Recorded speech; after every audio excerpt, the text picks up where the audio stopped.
Alright guys, so by now you should have already finished writing down your objectives and you should have worked on the problem for the warm-up.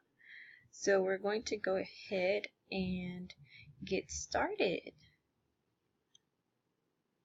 Okay, so we were supposed to evaluate 6 plus h squared minus j and then divide it by 2 when h is equal to 6 and j is equal to 4.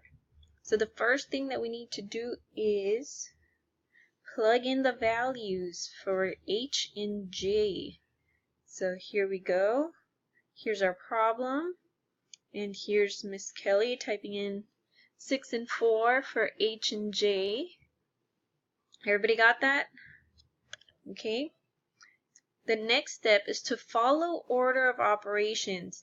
And order of operations states that you need to simplify inside the parentheses first, which means we start here inside the parentheses. And when we do that, you also have to follow order of operations inside the parentheses. So the first thing inside my parentheses that I see is right here, this exponent. So we need to square 6 first. Now what does squaring 6 mean? Does it mean I multiply 6 by 2? If you answered yes, that's incorrect. 6 squared, that little 2 on the top, means that I multiply 6 times 6. So we should get 36. So here's the next line. Okay, following order of operations, I add or subtract, whichever one comes first from left to right. Here it just so happens that it's addition. So 6 plus 36 is 42. And then we subtract again. 42 minus 4 is 38. Now, a lot of you guys stopped here and never wrote down any of these things on your exam. You just totally forgot about divided by 2 up here. Okay, you need to be really careful because the last step here is to divide 38 by 2 to get 19.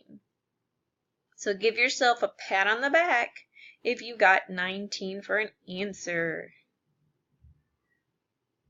Okay, so let's move on. Dixie Royd.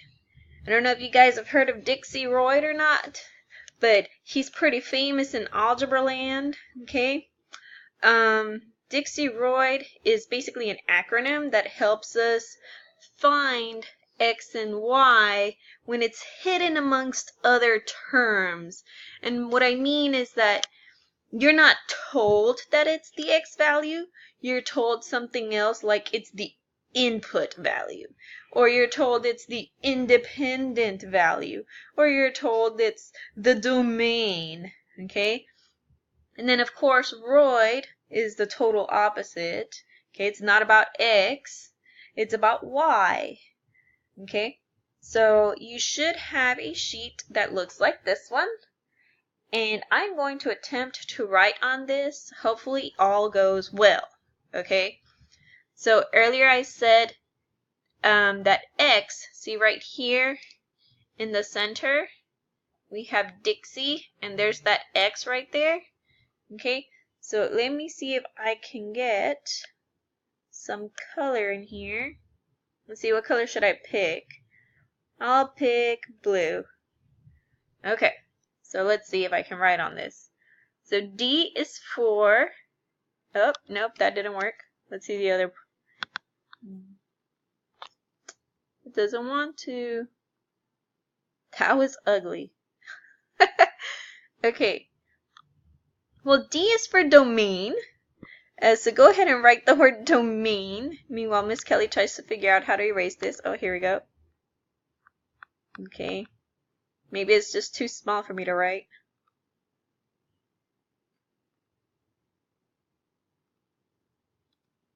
Let's see.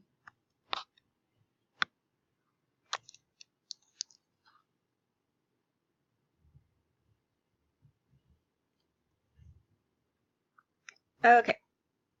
It's not going to work. Anyways, I tried. So write domain right there. For I, write input. INPUT. For X, write X value. And for I, write independent. Like Beyonce, she's Miss Independent. Okay? Now down here, for Royd, R is going to be for range. I wonder if my mouse will work better than my stylus. Ooh, look at this. Range. Alright, alright, alright. If I do it slowly. Ooh, there it goes, there it goes. Okay, so range. O will be the opposite of input, which is output. So O-U-T.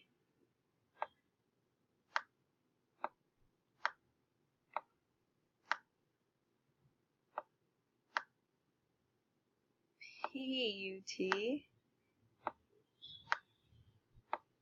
Okay, and then Y, like I said, is the opposite of X value. So this will be Y value.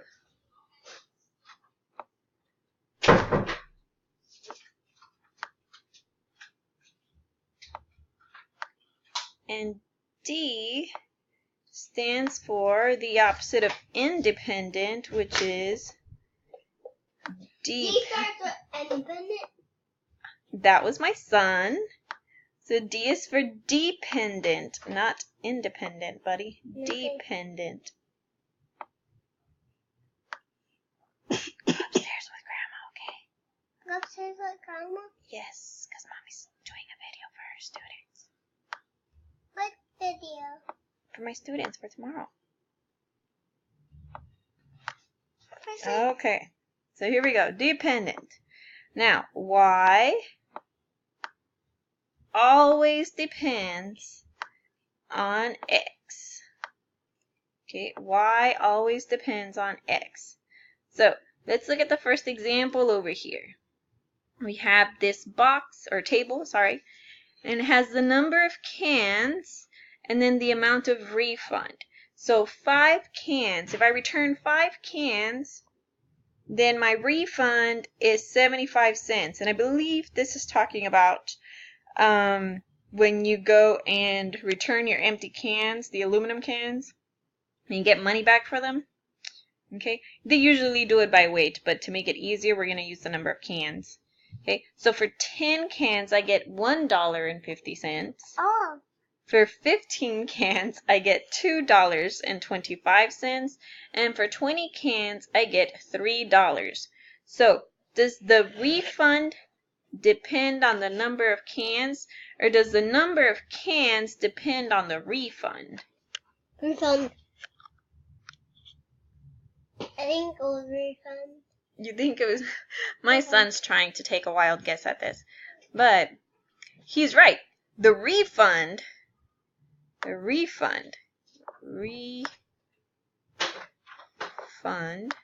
depends on the number of cans.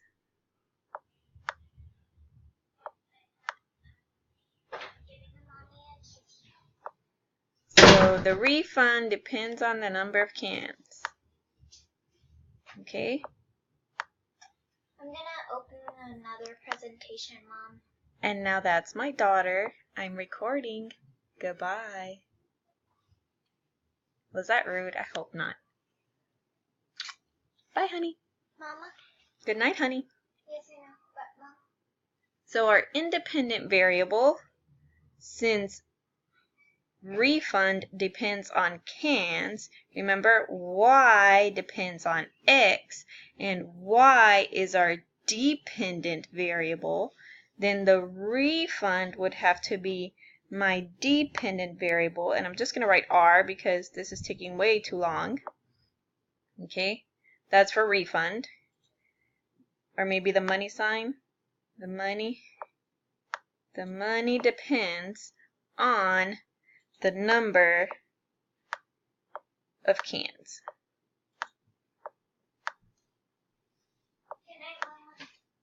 Good night, daughter. See you tomorrow. All right, see you in the morning. Okay, so let's go over here on the right side.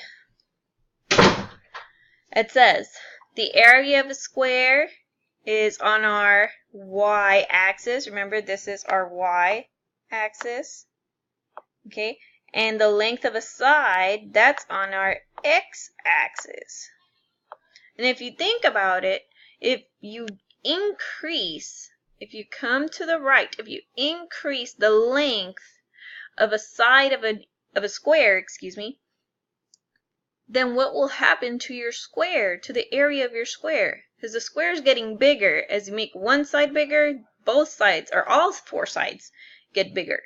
So when you're increasing the length of one side, then you're increasing the size of the square, which means you would increase the area of the square as you go along.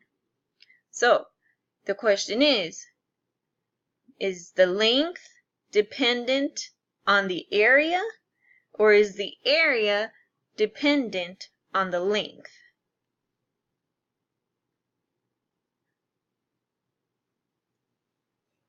Okay. If you said that the area depends on the length, you're right. Okay, area depends on the length. So which one would be my independent variable? Right, it should be the length, and my dependent variable is the area. Okay, let's come back over here on the lower left side. This says that the cost of renting a car is $75 plus 30 cents per mile. And we have a nice equation right here that represents this description. So what depends on the other? So what does C represent here? Because I believe we're talking about C and M. Okay, so does C, that would be what, the cost? Okay, does the cost depend on how many miles we're going to drive to go to, I don't know, let's say Hawaii? Oh no, we can't go to Hawaii because that's over the ocean. But we can go to Florida, okay? So does the cost depend on the miles, or do the miles of that we're driving depend on the cost of the car? Well, if you said the cost depends on the miles driven, then you're right, because depending on how many miles we ride is how much they're going to charge us. The less miles we drive, the cheaper it'll be. The more miles we drive, the more expensive it will be. So my independent variable would be M, and my dependent variable is, or sorry, my dependent, is that what I said? I can't remember. My dependent variable is C. Okay. Hopefully you guys are with me thus far. Now over here, you guys are sending me messages. You know it's almost 8. Well, it's 8:21 right now, but it's almost 9. I'm not going to answer. All right. So you have a job that pays $9.50 per hour. How much do you earn on Saturday? So here we're not given letters or anything like we were over here. It was a nice little equation, so we have to figure this one out together. Okay, so we have a job, and it pays $9.50 an hour. So if I work 1 hour, I get $9.50. If I work 2 hours, I get paid how much? And that's my mother's phone. It's okay. Okay. So $9.50, right? So for 1 hour, it'll be $9.50. For 2 hours, it'll be what? $19.